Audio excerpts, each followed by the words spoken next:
going to open up the doors to hemp products being regulated and authorized by the Department of Public Health. It's going to open up the markets. It's going to benefit farmers.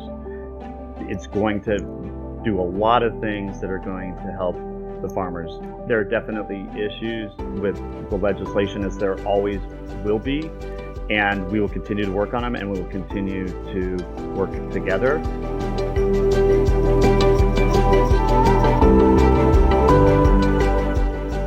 Welcome to the Miracle Plant Podcast, the show that inspires, promotes, and gives you a daily dose of inspiration from the people who have used cannabis to change their lives in extraordinary ways. Here's your host, Justin Benton.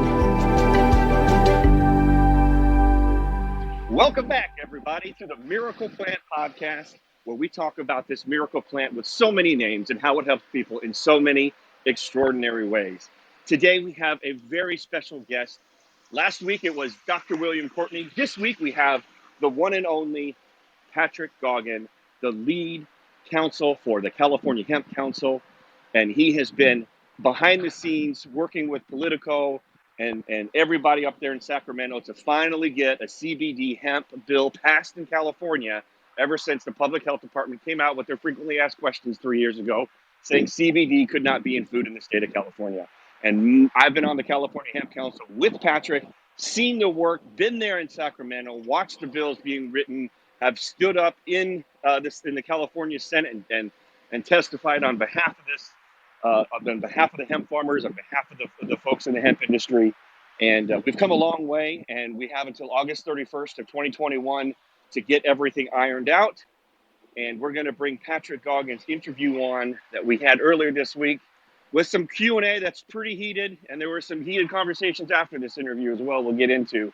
But just happy to have everybody here, and we've got Dan and Janet and LaTara and some audience folks on here, and we'll bring some Q&A afterwards if you guys want to come up for questions and comments. But does anyone have anything to add in before we play the interview? Let's get it.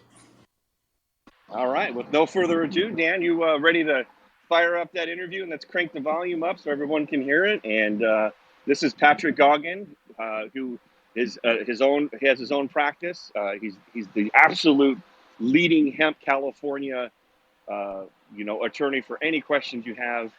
He leaves his email at the end of the interview, and we'll have it in the podcast notes if you're listening to this on the podcast. So yeah, let's do it, Dan. Let's play that interview. Welcome, everybody. We have an incredible episode, an incredible interview here at the Miracle Plant Podcast, where we talk about this miracle plant with so many names and how it helps the world and us on it in extraordinary ways. Today, we're bringing back a guest who was on earlier, Patrick Goggin, and we have a lot to talk about and catch up with Patrick. A lot's been going on in his world, and a lot's been going on in the world of California hemp and CBD out here, and he's the lead general counsel for the California Hemp Council. And he can help explain where we are and if we're going to be able to cross the finish line this year on getting AB 45 passed out here in California. And with no further ado, Patrick Goggin, welcome back. How the heck are you? Yeah, so AB 45, this is a continuation of our efforts in the state to regulate hemp manufacturing that has really gone unaddressed since 2013 when we passed the hemp farming bill. And then it really comes on the heels of our Department of Public Health's FAQ issued in July of 2018, which essentially parrots the FDA's position that CBD is an adulterant and that it's a prohibited food additive and dietary supplement. And similar to what other states, a number of other states have done, is we are trying to pass legislation that regulates hemp manufacturing as essentially food processing facilities and works to protect consumer safety at the same time, opens up the playing field to a regulated environment, which we believe will greatly open up avenues to retail shelves for our hemp farmers in the state. Wonderful, wonderful. And I know there's been a lot of confusion, and we've gotten this bill close to the finish line a few times. I'm also a part of California Hemp Council, and all the great work that you and Brett and Eddie are doing up there in Sacramento. How comfortable or how hopeful are you that we're going to be able to get this bill across the finish line this year? I think the deadline's August 31st. Is that right? Yeah, end of August is the end of the legislative session, and we're feeling fairly confident. We've been working on this for years. We've got a large coalition of folks working on it. We continue to face pushback from the cannabis space and some pushback from hemp farmers on various provisions. A lot of the cannabis manufacturers would like to see a THC milligram cap in these products and are fighting hard to get one in. We're pushing back strong on that. We don't believe that is needed. We've got a number of provisions that prevent intoxication from these products. But in terms of the procedure, where we stand procedurally, the bill has gotten out of the assembly. It's the House of Origination. It is in the Senate. It got out of Health Committee in, I think, the beginning of July, late June, unanimously in the Senate. So it has one or two more committees in the Senate, and then it'll go back for a concurring vote, and then it will go to the governor's desk. And I'd be pretty surprised if that didn't happen this year. Well, fingers crossed that after 3 years of trying to regulate this industry, because again, like you said, the California Public Health Department put out the FAQ, frequently asked questions, basically saying that selling CBD in retail stores and food products and a list of other types of products that you would see on the shelf that the Farm Bill in 2018 made legal, they said it wasn't legal in California. And so they were literally raiding retail stores, taking products off shelves, CBD products off shelves, obviously chilling the entire economy of the hemp and CBD industry right at the very beginning. There was all kinds of pushback from people not knowing what they could do or couldn't do. So many dozens of other states in our union have passed clear, defined hemp and CBD rules state by state, and California, we still haven't. So we still have gray areas where we don't really know what we're supposed to do, and it's what kind of effect would you say it has had overall on the industry by not having a clearly defined hemp CBD just rules in place in California? Well, I think most importantly, it's had an impact on farmers and consumers. Well, actually across the board, but it's reduced outlets for farmers to sell their hemp flower. It has made it so consumers don't feel as confident in the safety of these products because they're not regulated by a health department or agency, and it's hurt the manufacturers because there's a bottleneck in terms of processing material and getting product on the retail shelves, as well as a limited amount of retail shelves that they can get on, so as long as that FAQ is in place. So it's definitely stymied the growth of the industry in the state, and left a lot of sour tastes in people's mouths. Let's just put it that way. Well, and I agree, because I know, I'm obviously in the hemp CBD California space. and we have some retail stores and manufacturing and wholesale and distribution. And we've not expanded our product line simply because we don't know what rules we're supposed to play by.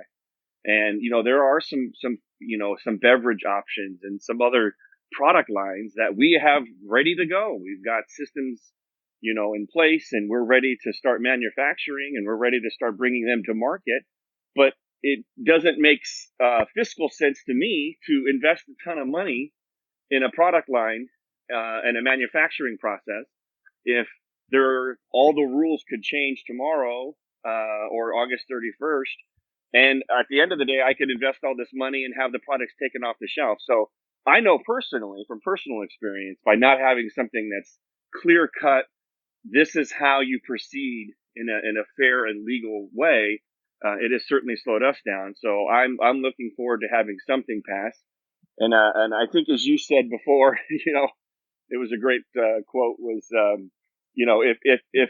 if nobody's really happy with the bill, it's probably a pretty good bill, because there's so much compromise and there's so many moving parts and there's so much influence from all different directions. And I know you, and just to maybe give the audience who doesn't know much about you, maybe give them a little background of how long you've been fighting for this plant and how much you've been an advocate for hemp and cannabis.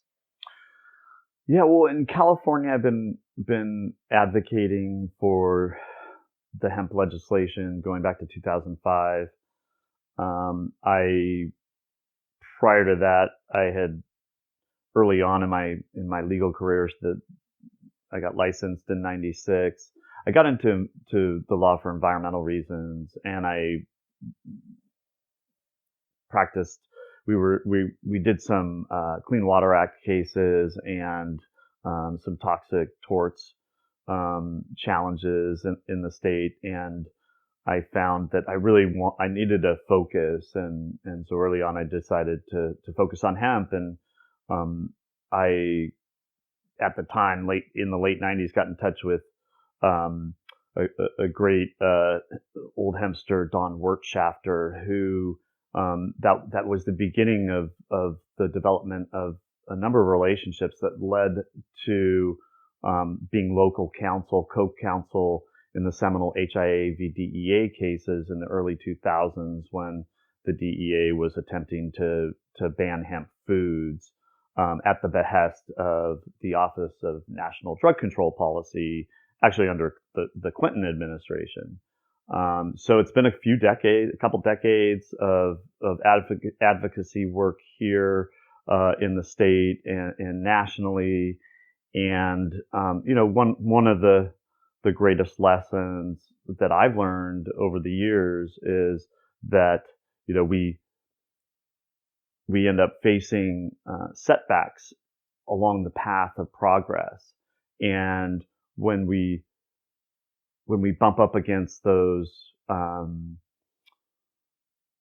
barriers, we don't accept defeat. We accept that we may have lost the battle, but we have yet to lose the war, and we are going to win this war of policy change. It just takes time. And the most important skill or aspect of our personalities that we can employ right now is patience, endurance, and fortitude. Love it, brother. Love it. Love it. Well, I personally want to thank you for all the hard work that you've done. I know I've seen it. I've been there behind the scenes and behind closed doors and seen the struggles and the fights and the conversations and the miles that you've driven around the state to meet with different institutions and organizations on both sides of the arguments, and watched you diligently figure out a way to find something that we can actually get signed, so we can have some legislation, some regulation, just some legal way for us to proceed forward, so California can just make it very clear to both the consumers and the folks on the business side, how do we proceed without worrying about agents coming in and taking our products off the shelves. And again, this was all really started by them, those that that put out those frequently asked questions saying that CBD was not legal for retail sale in food and things of that nature. So definitely so happy that all the wonderful work that you've done. And I know that you maybe don't get all the credit just yet, but a lot of people who know behind the scenes know that you're the one, and working up with the California Hemp Council in Sacramento.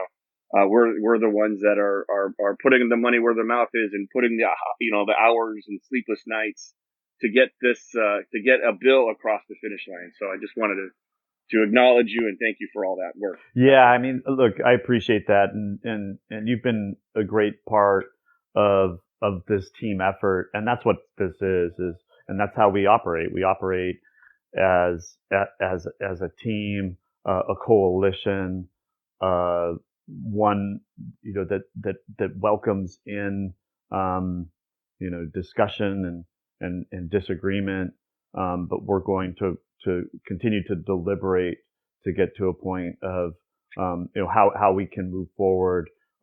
What compromises are we willing to make on that path of progress? And unfortunately, that just the nature of the legislative process is that you have to, particularly in the state of California, where the number of interests involved and the stakes are so high. We've got an incredibly well-funded cannabis industry in this state, and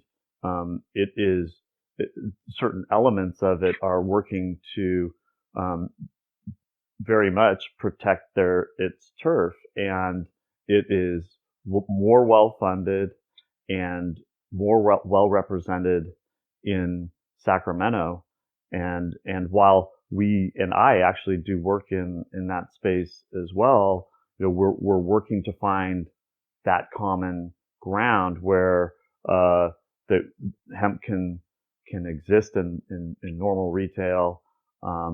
Cannabis has its lane, and then there will be all the while we're working towards an integration where hemp can be used as an ingredient by cannabis manufacturers and can go on to cannabis retail shelves. I do have a question about that, Patrick, because I mean, and forgive me, it's been a while since I've really followed super closely with the AB 45 saga. I've just been farming. I'm like here in the greenhouse spraying and watering plants. Like I don't even have my own spray team.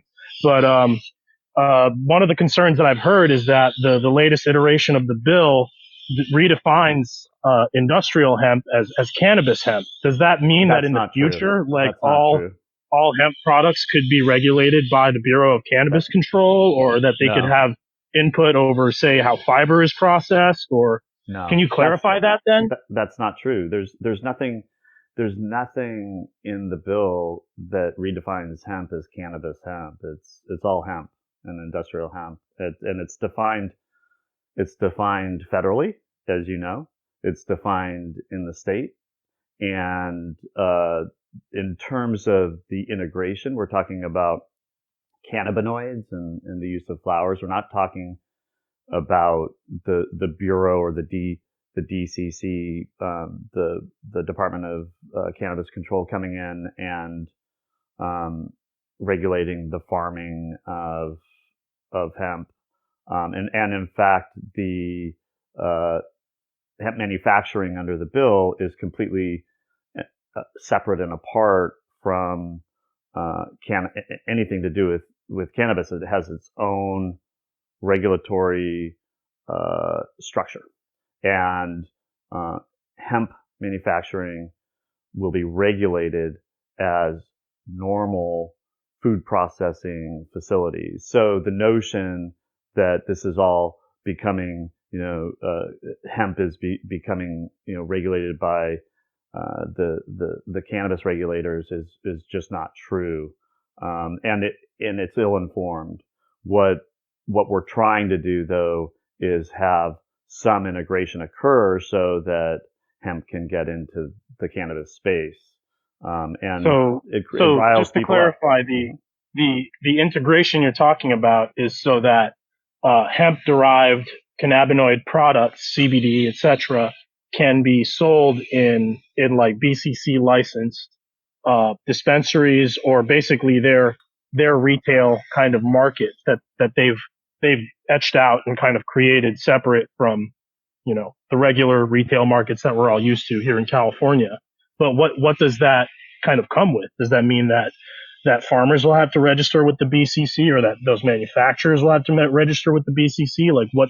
Well, Like, I'm sure the cannabis people won't like that, because they will feel like, you know, all these licenses and really expensive costs they've incurred over the year to get into that specialized zone will be less valuable. Let me clarify that's an objective we have. We do not it's not yet a part of this legislation, and I think the questions you bring up are in a lot of ways not fully answered yet, and so that's probably why it definitely won't occur in this session, and you know it'll be there could be some trailing legislation or a 2-year bill that's picked up on this next year where that could be included, but we're not there yet. I was pointing to you know where we're headed eventually. Love it. Is there any other questions? Milan, you're up here. I know there's a lot of confusion about the bill, and that's why I wanted to invite Patrick on to make, you know, just have real clear-cut understanding and real clear-cut decisions. And if there is any questions that people have, let's get on the same page, right? Because we all love this plant, and we all want to be able to see this, you know, hemp specifically thrive in California. And so I just appreciate that. There is something that I'd like to add, since Tony's on, and to the projects that are going on throughout the state that are working more towards the rest of the plant, beyond the seed and the flower to the fiber and the herds and the industrial, the myriad of industrial applications. That is where we need to start paying more attention and putting more thought into how we are going to begin to take advantage of this incredible resource that we have at our fingertips. And I want to express a lot of gratitude and to Tony and to the folks that are in the trenches right now, plowing the fields on this and developing, doing the R&D for the future. Hopefully the future is not just now. I mean, way out there, but that it is now, and that is happening sooner than later. And we're going to continue to look at things that we can do in Sacramento to advance that. Yeah, absolutely. I second that. And I was up at, Tony was a part of, and Milan was a part of the Hemp Field Days up in Riverdale and Lemoore, California. And we got to see these beautiful plants that Tony and Larry were working on. And they were like 15 or 20 feet tall. And we had like these hemp tunnels that we were walking through. And there's a bunch of videos on Instagram you can see now. And it was like an old corn maze, but it was incredible. And we saw that cotton mill being converted into a hemp mill that's actually running, and products are being made, and the fiber movement is happening. And you know, it looked like it was the first fiber hemp crop that was being harvested in California dating back to 1994. So absolutely, Tony's been incredible. You know, he's down here in Ventura County too. I get a chance to hang out and see his grows as well. And yeah, that's what I mean. I'm just happy that we're having an opportunity to talk and have just clarity about where we stand, where we are, what's to come. And I do definitely want to thank you both for being here. Looks like we had a couple more questions. Well, I mean, it's interesting. Like, I think we all are excited about the future of the industrial uses of the plant, but that's other part of the concerns about the bill is that, you know, as fiber and grain and these industrial uses come more into focus, like these are really places for really large farmers, large conglomerates, agribusiness interests, where they're going to succeed because, you know, as many, you all know, like fiber and grain production and CBD production also benefit hugely from economies of scale. Like there's massive economies of scale potential with that. And as we see fiber get established, it's going to be really large, really well capitalized interests, farmers with like legacy landholders. But really like the last remaining opportunity in hemp for small farmers right now is smokable flower. And that's like a lot of the concern about AB 45 removing smokable flower or banning smokable flower. And I just wonder if that's something that you guys have received a lot of interest from small farmers about, because, you know, the economies of scale that apply to fiber, to grain, to CBD extraction don't really apply to smokable flower production. It is a craft product where small farmers, with a lot of horticultural intensity have an advantage and can produce, you know, a high quality crop. That's what a lot of the concern with AB 45 has been from what I've seen, people I've talked to. Yeah.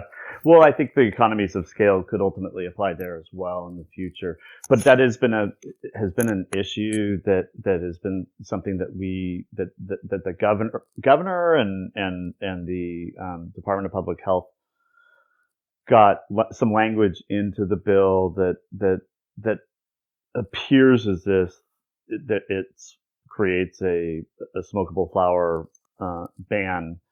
And we've pushed back hard on it. The Department of Public Health puts up his hands and says we don't regulate smoking products. It's in the tobacco area. That all said, if folks look at the language clearly, and perhaps people don't want to hear this, but that the language that appears to be prohibitions is just has issues with it, and if it passes as it is, the way we read it is that it's not going to be an outright prohibition, and that it creates there are openings in there. That said, loopholes to thread, in other words. That's right. There's a lot of vagueness. Like the established Agricultural Research Institute, maybe? There's vagueness and ambiguity, and at this juncture, we're fine with if there's going to be some language and not language that we would like to see in there, we're not going to die on the sword. If that language is still there, and we think that there's workarounds, but to the point is we're going to continue to work on it, and we want to try to get it, proactively covered. It's been a really tough nut to crack. Love it. Wade, you're on stage. Did you have a question or a comment for Patrick? No, just soaking it all up. I'm driving back down to grab some more stuff to bring back up to the hemp gin there in Riverdale. Yeah, that's awesome, interesting. Brother. I just want to make a quick comment. Just following a little bit about what Texas is doing, and it looks like they're going to ban hemp farming, at least for smokable flower. And so that means you can sell smokable flower into Texas, but Texans won't be able to grow it and sell it. What's your opinion on that, and what do you think the reality of that happening here in California is? It would be pretty difficult to grow really high quality smokable flower in Texas, at least from what I've heard about the climate and such. But I don't know. I'm not a farmer in Texas. Well, the Texas provision, I don't know exactly where it's at in court, but there was an injunction placed on their prohibition based on the way it was languaged, and because it interfered with interstate transportation, and so that I guess they're going to try to work on those issues, and apparently the way it's languaged or structured right now that it's odd that non-Texas hemp could be sold in the state. It's kind of an opposite of an equal protection argument, which is quite phenomenal. But that's what we see in the hemp space, is that things are not always commonsensical, and that they evolve in strange ways. I think in California, this issue is largely going to be.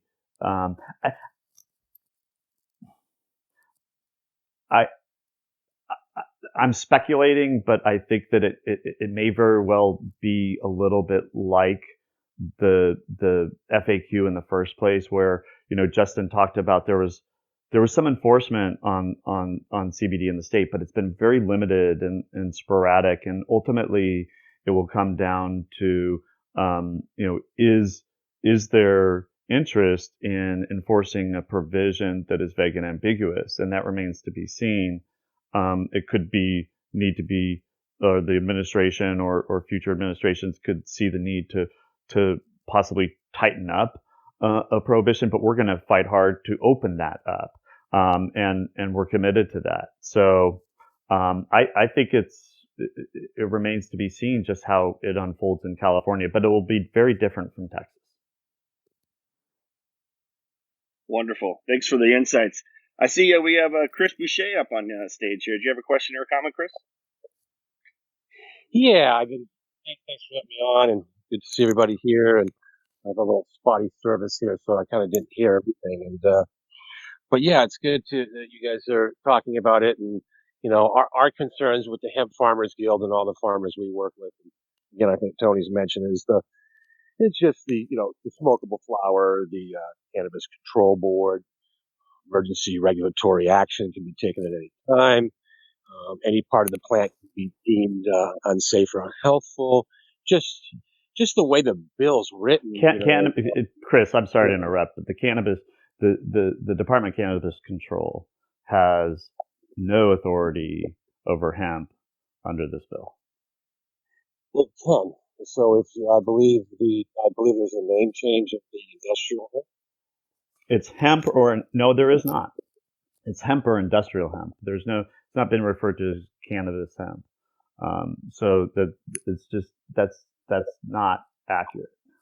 So where it says the Cannabis Control Board could have regulatory insight and be able to impose emergency regulations maybe I'm reading it. Yeah, I think maybe you might want to cite it specifically, and maybe we can have a follow-up conversation. I don't know if we have time here for that. We've had several lawyers review it, and it's just written very poorly from what we've seen, and with no input from any of the farmers. And Chris, we've had all kinds of outreach and whatnot. But let's you and I have talked a lot about this, and let's just say that this legislation has been being worked on up in Sacramento for the past 3 years.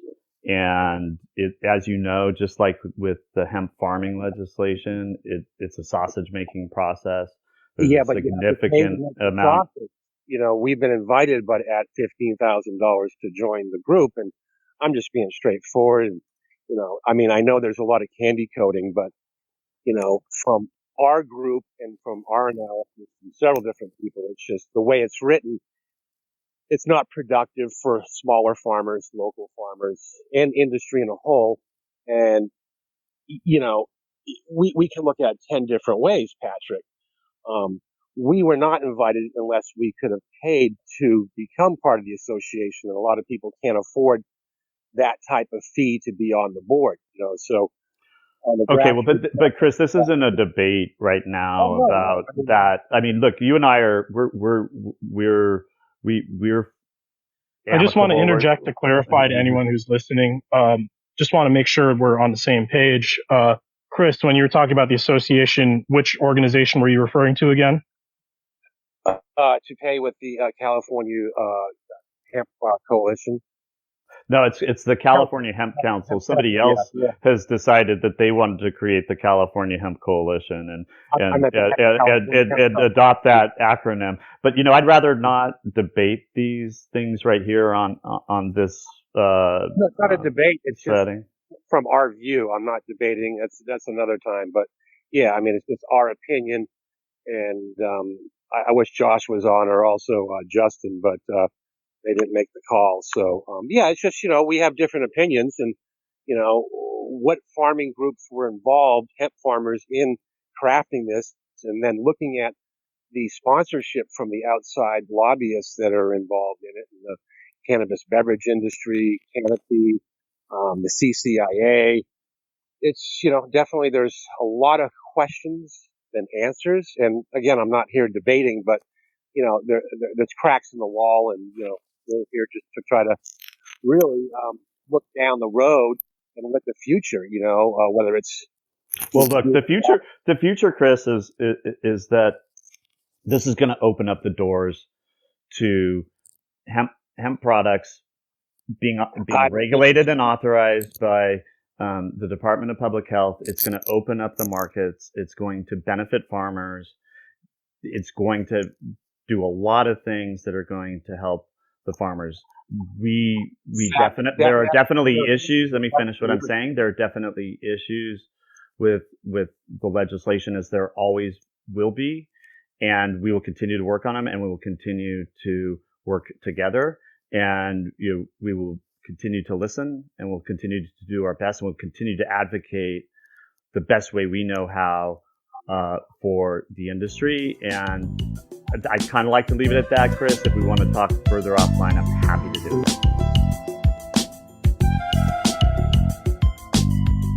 We can continue to agree to disagree, and that's fair for me. And I do appreciate the work you do, but at the same time, there's just way too many cracks in this legislation to be helpful, and leaving a lot of the farmers out of this negotiation. I think down the road, we will sit down and maybe craft a new bill, and we'll also wait for the FDA to do the regulatory framework for CBD.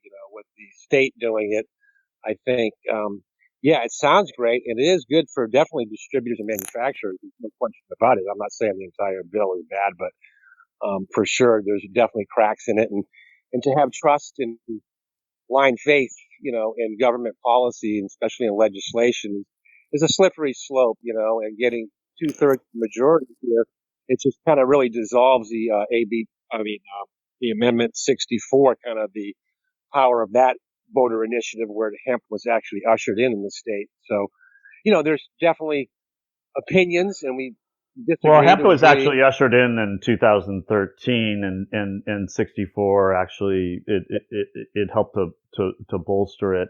But again, you got to get your voice at the table and participate. And that everything, all legislative activity requires participation and getting. How much is the membership of the California Hemp Council?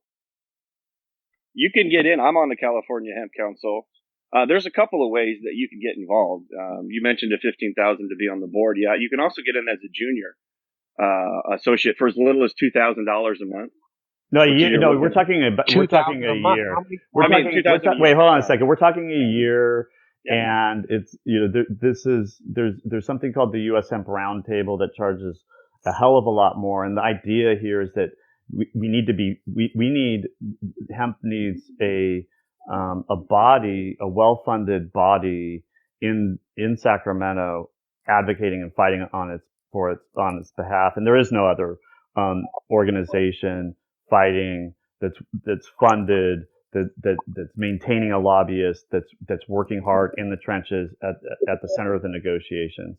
That's a reality. That's what's needed, and that's what's needed to push legislation.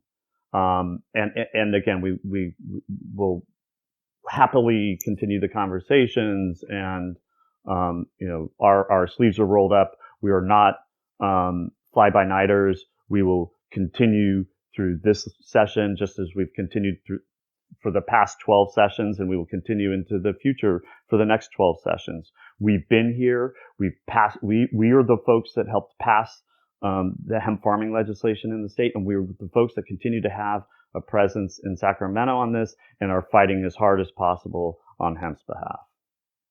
Yeah, and I just want to again acknowledge Patrick for all the hard work that he's done. California Hemp Council that I've been a part of, that was formed when the frequently asked questions came out. You can get on for as little as $2,000 a year. If you break that down monthly, you're looking at like $150. And and it's a pay to play. You were talking about well funded, like Chris was saying, there are well funded industries out there that do not want that see hemp and CBD as a threat to their market share. So it is one of those things where you can hire your own lobbyist and spend tens of thousands of dollars, as other companies have done on the hemp side and the cannabis side. We do have the California Hemp Council for people to be included and actually see the verbiage as it comes out and get, monthly updates on where we stand on certain bills with California and hemp. So again, if you are interested, reach out to myself or Patrick about the California Hemp Council. But again, I did want to, and I just want to make sure everyone knows, again, if it wasn't for Patrick and California Hemp Council, I don't know where we would be. Because you should have seen the stuff that was on the bill before we started fighting and knocking and redlining things out of there. And I know there's a lot of interest and there's a lot of passion and there's a lot at stake. And I'm just telling you that I put my money on Patrick and what he's done. And as long as we keep having these discussions, and Patrick's totally open to it, having these discussions in clarity and input. And, I've seen it firsthand. So, Patrick, I don't want to keep you too much longer. No, there's something I want to clarify. It's not about me. I'm representative of an effort, a larger effort. I'm a part of that effort. It is not me. It is far beyond me, and it's in the name of the plant. It's in the name of the farmers. It's in the name of the industry, and it's in the name of the environment, most importantly. And that's what, I'd like to leave us with is that, yes, we will have our disagreements. Chris and I have been disagreeing till, the dogs come home since 2005 on things, but here we are continuing to collaborate and continuing to, work hard and push forward our beliefs passionately, and for that, I think there's a lot of mutual respect. But we're going to continue to do it, and we're going to continue to do it in the name of the plant, and in an effort during a time when our planet historically and evolutionarily and humanity's evolution is facing so much in the face of challenges and our future and what does life look like on the planet, in California in particular.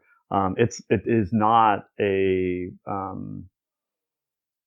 good looking prospect right now, and hopefully hemp can play a role in mitigating that. Absolutely, brother. Well spoken. Well, I do want to thank everybody for coming on stage. Patrick's a busy man. He's got to get back to doing his thing and helping this plant see the day of light and having its day in court, if you will. So thank you so much, everyone, for joining us. Thank you, Patrick, so much. If someone wants to get a hold of you, Patrick, what's the best way for them to get a hold of you? I can be reached at pdgogginlaw@gmail.com. Best place to get me, or through Justin. All right. Well, thanks so much for coming on. This is going to be on the Miracle Plant podcast for you to listen back to again, which can be found anywhere you find your podcast. So make sure that everybody gets a chance to second that. And let's continue to have these discussions. Let's continue to talk with each other. Let's remember that we're in this together. We're on the hemp side of the fence, and we're all trying to figure out the best thing that we can do to actually get the best thing going forward. And sometimes it's incremental and baby steps. So once again, everybody, thanks for coming on, listening to Patrick. And any questions, feel free to reach out to me. You can reach out to me on Instagram, or you can reach out to me on the back channels here on Clubhouse. So Thank you, everybody, for joining, and we'll see you next week. Well, there we have it. Some great debate, some great conversation. And, I'm just so glad that we have this recorded and that this will be, it'll be there for reference. And if people have questions about where we stand or where we stood, that they can come back and listen to these conversations and understand from the horse's mouth where we stand, what's really going on, what are the real issues, what's the real context. And I love all that Patrick's done. So any comments or questions from anybody here?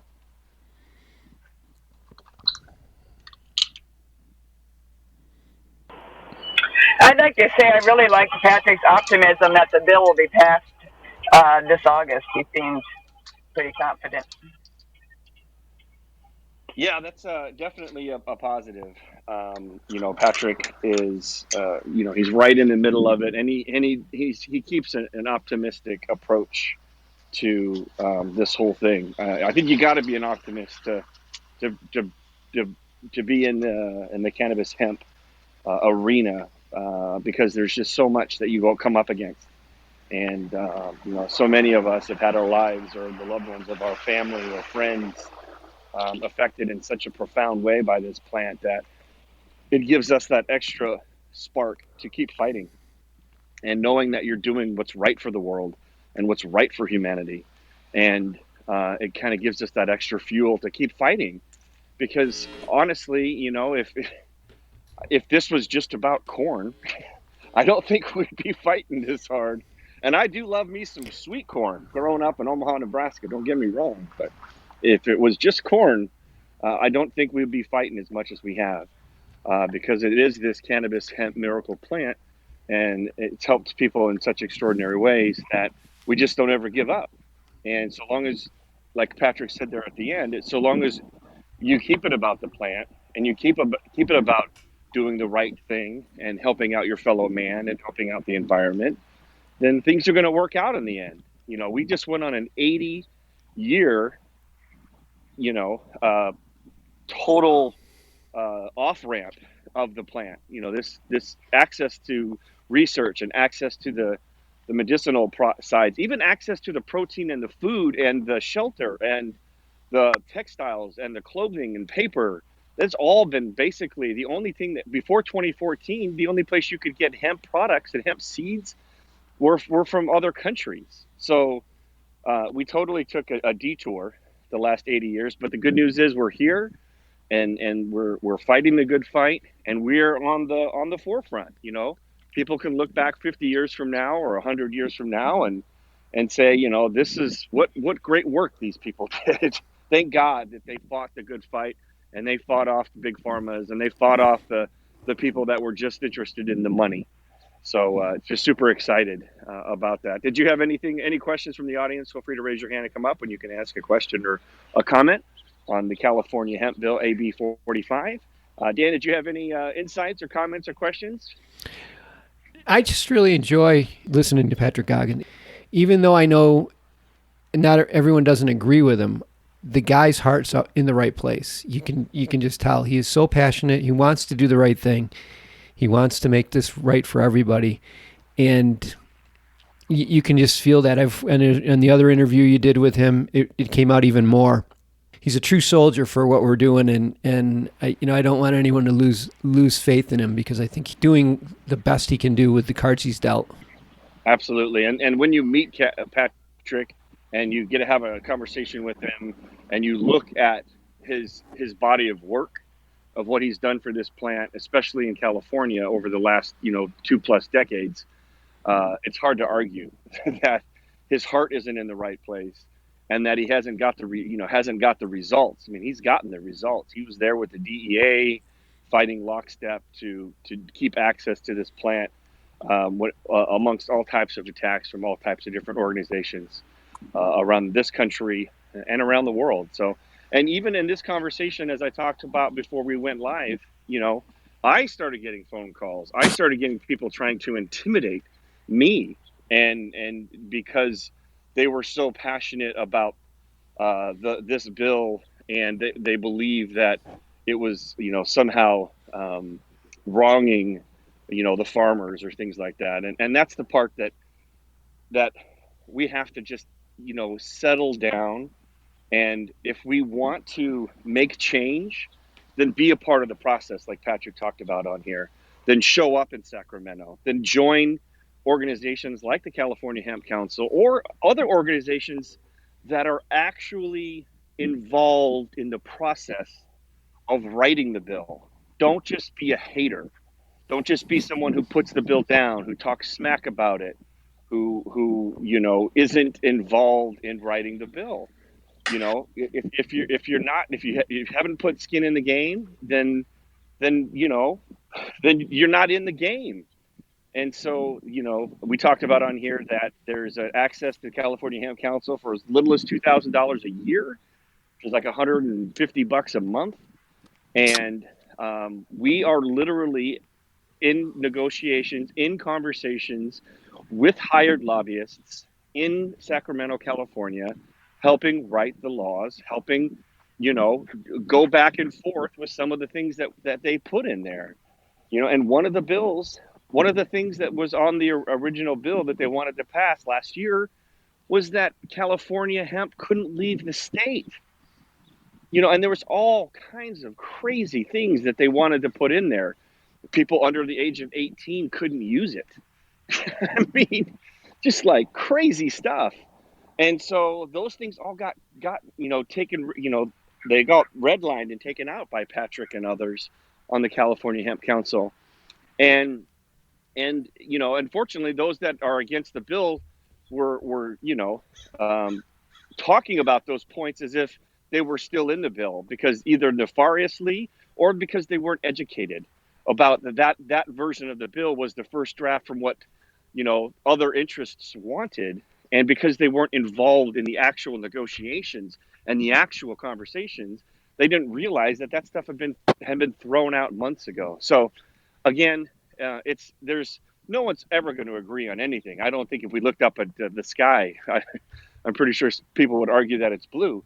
But again, if you're here for the right reasons and you want to see what and you want to advance this plan, have it access to more people, and help clean up this world and environment, then just get involved with organizations that are a part of the solution. And that would be my advice on that. So with that, any final comments or anything else before we wrap up? I always want to say something. So we talked before the podcast about when you do not pass this bill, it continues in this massive state to leave things unregulated. And that's why we have a lot of CBD that doesn't work well, shall I say, from some unusual places people buy it. And so they think CBD itself doesn't work. And then I mentioned too, so Dr. Phil apparently this week had a show with his doctors on it, using really old research from a long time ago that some people had sampled like 60 types of CBD from companies. Some of it they got like at smoke shops and gas stations or whatever. And they found it didn't meet what it said on the label. And they made it into a huge overblown thing saying that CBD is harmful. It's totally unregulated. It's got poisons in it that will make you sick. And this is going out over the airways to the millions of his listeners. And then it's really hard to control that if we don't get a basic bill passed. And so to me, that it's really, really desperate times really to save the quality of the CBD and have people trust CBD and have people recognize its health benefits. And the final comment is I really enjoyed that Patrick is an environmental lawyer, and his overall point, besides getting the CBD and the hemp bills and everything passed, is the environment. And Justin, you need to repeat your famous statement from Jack Herrera. I think it's a great way to close the show today. Well, from the book, The Emperor Wears No Clothes, that he released, 30 some odd years ago, about hemp activism and cannabis activism, he said, hemp may not save the world, but it's the only thing that can. And because of its so many uses, because it literally cleans the soil from the heavy metals and the toxins, because it cleans the air, and there's going to be a huge opportunity for farmers, for carbon sequestering tax credits. I've been reading more and more articles on it. It's coming. There's going to be an amazing opportunity for U.S. manufacturing jobs for people to make products out of hemp, like you heard on the guy Wade that was bringing up hemp material to go through a hemp gin so that they could refine the hemp stalks into a usable material to make plastic, to make wood, to make clothing, to make paper. That is a renewable energy source. It is a renewable, sustainable product that can be grown every 3 to 4 months throughout the year. It will literally clean up the terpenes will be released into the air and clean up the air that we breathe and the greenhouse gases. Like I said, the quote is so poignant and so brilliant. And my belief on top of that is, I believe since, growing up again in the Midwest, we had what was feral hemp, which is wild hemp, which we call ditchweed, because every ditch you drove by, you saw hemp growing. And whether or not we get behind planting this plant and letting it grow and just letting it clean the earth and clean up our mistakes and letting us process it and make, all these different products that we can make or medicine that we can make out of it. Either we get behind this plant, because I think pretty much anybody who's really got their eyes open knows we are at the bottom of the 9th inning here, and there's 2 outs. And yes, we could still hit a grand slam. We can still have a miracle finish like they had on the Field of Dreams baseball the other night. But we have to start getting in step real quick here, because, there's just so many reports that are coming out that, the earth is, the temperatures are heating up, the waters of the oceans rising, all of these things are happening. And if we don't stop that process, if we don't reverse what we've done, then we're going to get past that point of no return. And, future generations are going to look back and be like, what did you do? You could have changed. You could have done something about it, but you didn't. And now we have, an almost uninhibitable planet, from growing food sources and from temperatures and all of those kinds of things. And like I said, either we get behind this plant and it will help be a part of the solution, a big part of the solution with other things like renewable energy, or we don't. And just like the dinosaurs, we're not around anymore. And then hemp is going to still keep growing. And it's going to still clean up this planet for the next, species that gets its shot, So at the end of the day, this beautiful miracle plant, we still have an opportunity to make a difference. And what that means is passing common sense laws in California so the industry can open up. And we are the 5th largest GDP in the world. California is the 5th largest GDP in the world, the 5th largest economy in the world. It's the largest agricultural producer of products in the world. So once we get this opened up, and hopefully by August 31st, we will get this bill passed, we can start to make huge strides in reversing all the damage that we've done, helping clean up the soil, helping other crops grow, helping, use products like, biodegradable plastic bottles that can be, biodegraded back into the soil in 80 days. So just so excited to see what's here to come. Be a part of the solution. If there's anything I can do to help you or educate or connect you, you can find me, Jay Benton at 101cbd.org is a good email address. And with that, at the end of every show, we say heal the world, because that's what we're doing, passing laws and working with doctors and researchers, and can't wait to just keep doing our thing, one show at a time, one day at a time, one family at a time with this miracle plant. So on the count of 3, let's say heal the world, because that's what we're doing here at the Miracle Plant Show. Ready, everybody? Unmute your mics. 1, 2, 3. Heal the world!